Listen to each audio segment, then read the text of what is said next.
नमस्कार, आप देख रहे हैं IBC24। मैं हूं आपके साथ राहुल सिन्हा। छत्तीसगढ़ की खबरों के बुलेटिन जोहार छत्तीसगढ़ में आपका स्वागत है। शुरू करते हैं खबरों को।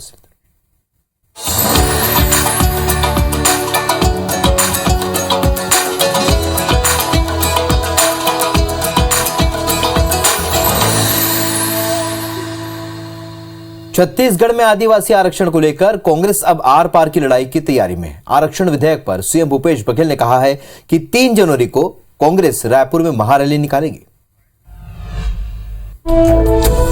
छत्तीसगढ़ में आरक्षण विधेयक पर मामला गर्माता जा रहा है। छत्तीसगढ़ की कांग्रेस प्रभारी कुमारी शैलजा रायपुर में राजीव भवन में 2 अहम बैठक की गई, जिसका मुख्य विषय आरक्षण रहा, जहां एक अहम फैसला लिया गया। 4 जनवरी को कांग्रेस महारैली का आयोजन करेगी। मुख्यमंत्री भूपेश बघेल ने कहा कि विधेयक को लेकर राज्य सरकार गंभीर है, लेकिन राज्यपाल हस्ताक्षर करने की बजाय लगातार इस मुद्दे को टालने का बहाना ढूंढ रही है। परीक्षण करना है तो वो कोर्ट परीक्षण करती है, हाई कोर्ट है, सुप्रीम कोर्ट है, वो काम अब विधिक सलाहकार करेगा और इसी कारण से रुक रहा है।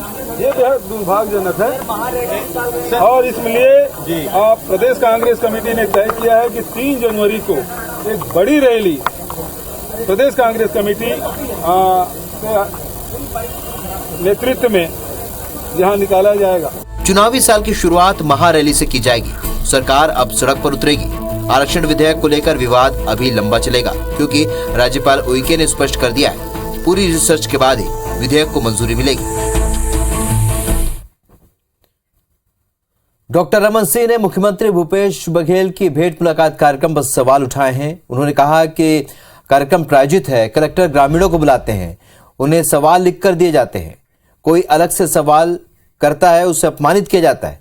इधर पूर्व मुख्यमंत्री के आरोप पर विधायक सत्यनारायण शर्मा ने कहा कि भेंट मुलाकात की सफलता से भाजपा घबराई हुई है, अपने लोगों को कार्यक्रम में भेजकर विरोध करवाया जा रहा है। भेंट मुलाकात 100% स्पॉन्सर्ड है। कलेक्टर चिन्हांकित लोगों को एक दिन पहले रिहर्सल कराता है, उनकी ट्रायल कराता है, उनसे बात कराता है, माइक भी उन्हीं को दिया जाता है, प्रश्न भी उनको लिख के दिया जाता है, उत्तर भी लिखा पहले से मुख्यमंत्री को मिल जाता है। एक भी अलग से कोई व्यक्ति प्रश्न करना चाहे तो उसको तुरंत मुख्यमंत्री इशारा करके बैठा देते हैं। ये रमन सिंह जी का सोचना है, उनकी विचारधारा की अनुकूलता के साथ ये कार्यक्रम नहीं, इसलिए उनको ऐसा लगता है। हम ये कहना चाहते हैं 15 साल में रमन सिंह ने ये कार्यक्रम क्यों नहीं कर लिया। आज जब कांग्रेस के हमारे मुखिया जब ये कार्यक्रम कर रहे हैं तो रमन सिंह जी को तकलीफ हो रही है। करोड़ों रुपए की सौगात जब दी जा रही है तो इनको दर्द होता है। बॉलीवुड में भगवा रंग के इस्तेमाल पर बवाल जारी है। कवर्धा पहुंचे अवि मुक्तेश्वरानंद ने क्या कहा, देखिए इस रिपोर्ट में। बॉलीवुड में भगवा रंग के इस्तेमाल पर बवाल जारी है। हाल ही में शाहरुख की फिल्म पठान के गाने बेशरम रंग में दीपिका ने भगवा रंग की ड्रेस पहनी, जिसके खिलाफ देश भर में प्रदर्शन हुआ। इधर कवर्धा पहुंचे शंकराचार्य स्वामी अवि मुक्तेश्वरानंद ने भी भगवा रंग के इस्तेमाल को लेकर कड़ी नाराजगी जताई। इतना ही नहीं, फिल्मों के लिए भी धार्मिक सेंसर बोर्ड का गठन करने की बात कही। साथ ही ये भी कहा कि किसी भी प्रकार से विवादित और धार्मिक हितों के खिलाफ फिल्म बनाने पर कानूनी प्रक्रिया भी अपनाई जाएगी। हम एक धार्मिक सेंसर बोर्ड स्थापित करेंगे जो फिल्मों में इस तरह के जो दृश्य हैं उनके बारे में अध्ययन करेगी, अध्ययन करके उनको नोटिस देगी और जरूरत पड़ा तो कानूनी कार्रवाई भी करेगी। अवि मुक्तेश्वरानंद सरस्वती 2 दिवसीय दौरे पर कवर्धा में, जहां बड़ी तादाद में भक्त पहुंच रहे हैं। रायगढ़ के लेलुंगा में पॉक्सो एक्ट के तहत कार्रवाई के बाद जमानत पर छूटे युवक की संदिग्ध मौत हो जाती है, जिसको लेकर अब पुलिस की कार्रवाई पर भी सवाल खड़े हो रहे हैं। रायगढ़ जिले के लेलुंगा में पॉक्सो एक्ट के तहत कार्रवाई के बाद जमानत पर छूटे युवक ललित यादव की संदिग्ध मौत हो गई। मामले पर ललित यादव के परिजनों और भाजपा ने प्रदर्शन किया, साथ ही सरकार से 50 लाख मुआवजे की मांग की। कई मामले इसके ऊपर अनावश्यक रूप से इसे प्रताड़ित किया गया, ऐसा स्थानीय लोगों का, सभी लोगों का कहना है और उसके कारण से अचानक कल जेल से निकलने के बाद दबाव में वो था, तनाव में था, उसे झूठा फंसाया गया है, इसके कारण वो व्यथित था और उसकी अनायास आज कल जेल से जमानत में निकला और आज उसकी मृत्यु हो गई। इधर एसपी का कहना है कि मामले की जांच जारी है, इसके बाद कार्रवाई होगी। शिकायत पर एक एफआईआर दर्ज हुई थी जिसमें 4 लोगों को जेल भेजा गया था गिरफ्तार करके। उनमें से एक युवक की डेथ का मामला सामने आया है, जिसमें कुछ लोग ये आरोप लगा रहे हैं कि गलत आरोप लगाया गया था उस पे, उसमें सदमे में या किसी उसमें डेथ हुई है। अभी इसमें पीएम करवाया जा रहा है और पीएम के बाद में जो भी रिपोर्ट आती है डॉक्टरों की, उसके अनुसार हम लोग आगे ही कार्रवाई करेंगे। पूरे मामले पर पुलिस की कार्रवाई सवालों के घेरे में है। परिजन कहते हैं कि हफ्ते भर पहले लैलूंगा के वनांचल क्षेत्र में मिशनरी समुदाय ने प्रार्थना सभा बुलाई, जिसमें नाबालिगों का धर्मांतरण करवाया जा रहा था। इसकी शिकायत मृतक ललित यादव ने पुलिस में की थी, लेकिन पुलिस ने ललित यादव और साथियों के खिलाफ ही पॉक्सो एक्ट लगा दिया, जिस वजह से सदमे में आकर ललित की जान गई।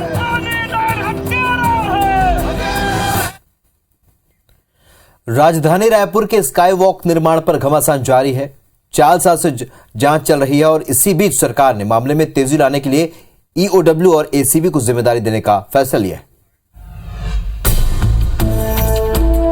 राजधानी रायपुर के स्काई वॉक निर्माण में अनियमितता पाई गई है। जांच एसीबी और ईओडब्ल्यू को सौंपने का फैसला लिया गया है। इस पर जुबानी जंग तेज हो गई। पूर्व पीडब्ल्यूडी मंत्री राजेश मूणत ने कहा कि स्काई वॉक को लेकर सरकार का रवैया ठीक नहीं। रमन सरकार ने इसका सर्वे कर निर्माण शुरू किया था। उन्होंने कहा कि भाजपा सरकार के खिलाफ लगातार भ्रष्टाचार के मामले उठा रही है, ये उसी का रिएक्शन है। अनियमितताएं नहीं है, सिर्फ हरासमेंट करना। और वाकई में अगर आप जांच चाहते हो कि इसके अंदर कुछ करना, तो मैं आपसे आग्रह करता हूँ, और वाकई में आप में नैतिकता है राजनीतिक दृष्टि से, तो कोई रिटायरमेंट के जज से इसकी जांच कराए और देश के माननीय कमेटी को इसमें इन्वॉल्वमेंट करे, जिन लोगों ने इसके ऊपर काम किए हों। कभी पूरे मामले पर सीएम भूपेश बघेल ने कहा कि जांच शुरू हुई भी नहीं और भाजपा नेता फंसाने के आरोप लगाने लगे। अभी जांच भी नहीं शुरू हुई है और तुरंत फंसाया है। और मुझे कहा जा रहा था कि ईडी भी सहयोग करो, भाषा बदल गई तुरंत खुद के ऊपर आने पर, अब सहयोग करें। स्काई वॉक का मामला 4 साल से अटका पड़ा है। राजधानी रायपुर के बीचों बीच बना आधा अधूरा स्काई वॉक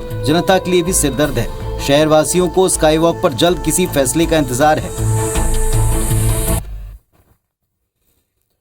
एनआईटी रायपुर के प्रोफेसर और रिसर्च स्कॉलर ने एक जादुई पाउडर का आविष्कार किया है और इस पाउडर को कंक्रीट में मिलाने से मजबूती बढ़ती है, लीकेज कम होती है, तो वहीं पानी भी कम लगता है।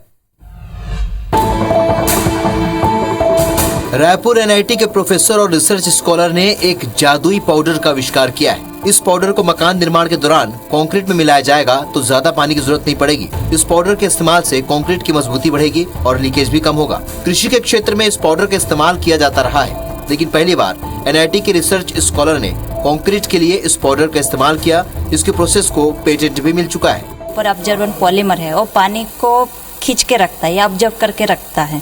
और जब हम लोग कास्टिंग करते हैं या जब बनाते हैं कंक्रीट, वो तराई करने के लिए ज़रूरत पड़ती है।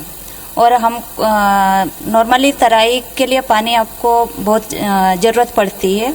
और एक खींच के जो पानी खींच के रखता है वो फ्यूचर में उसको तराई के जैसे या इंटरनल क्यूरिंग भी बोल सकते हैं, इंटरनल क्यूरिंग में मदद करता है। सुपर ऑब्जर्वर पॉलीमर महज 5 ग्राम का है, 100 मिलीलीटर तक पानी ऑब्जर्व कर सकता है। ये मटेरियल पहले से मार्केट में उपलब्ध है। जो भी व्यक्ति इस पाउडर का इस्तेमाल करना चाहता है वो बाजार से इसे खरीद सकता है। आप देखेंगे कि ये पूरी तरीके से जेल के रूप में परिवर्तित हो चुका है। और अगर इसी को ही सीमेंट के ऊपर पाउडर के रूप में अगर उपयोग किया जाए तो ये इसी तरीके से पानी को जेल की तरह से एब्जॉर्ब करेगा और घर बनाने के लिए किसी भी व्यक्ति को ज्यादा पानी की जरूरत नहीं होगी। रायपुर के टाटीबंध चौक पर निर्माणाधीन एलिवेटेड इंटरचेंज में बिजली विभाग की सुस्त चाल भारी पड़ रही है, जिसकी वजह से चौक पर यातायात की समस्या बनी हुई है। टाटीबंध चौक पर ट्रैफिक के दबाव को कम करने के लिए प्रशासन ने एलिवेटेड इंटरचेंज पर काम शुरू किया, लेकिन काम की रफ्तार काफी धीमी होने की वजह से इसमें लगातार देरी हो रही है। पिछले महीने ही रायपुर कलेक्टर ने स्थल का निरीक्षण करने के बाद इसे हर हाल में 26 जनवरी तक पूरा करने के निर्देश दिए थे, लेकिन फ्लाईओवर निर्माण में बिजली के खंभे और ट्रांसफार्मर बाधा बन रहे हैं। इनकी शिफ्टिंग में लगातार देरी हो रही है और इस मामले में बिजली विभाग के अधिकारियों का कहना है कि प्रोजेक्ट में कई विभाग शामिल हैं, इसलिए काम में देरी हो रही है। शिफ्टिंग में और भी एजेंसी इन्वॉल्व होती हैं कि वो अपना लोकेशन देते हैं कि हाँ आप यहाँ पे खंभा गाड़िए, यहाँ से तार निकालिए, तो प्रॉपर जॉइंट सर्वे में दिक्कत जाती है, यही कारण है। उस वजह से डिले हो सकता है। सही बने जा रहा है, अभी तक कंप्लीट ही नहीं हुआ है। तो बहुत साल हो गया नहीं हुआ है, जनवरी तक तो मेरे को लगता है संभव नहीं है। काफ़ी दिक्कत होती है, मुझे दूर आना जाना पड़ता है बीच बीच में। तो मैं देखता हूँ कि जहाँ पर मुझे लगभग 45 मिनट लगना चाहिए, वो मुझे लगभग 1.5 घंटे समय लगते हैं इस ब्रिज के कारण। जनवरी तक तो असंभव ही लग रहा है, जनवरी के बाद ही हो पाएगा। और मेरा तो बीच बीच में आना जाना रहता है, पूरी 206 हड्डियाँ हिल जाती है यहाँ पे।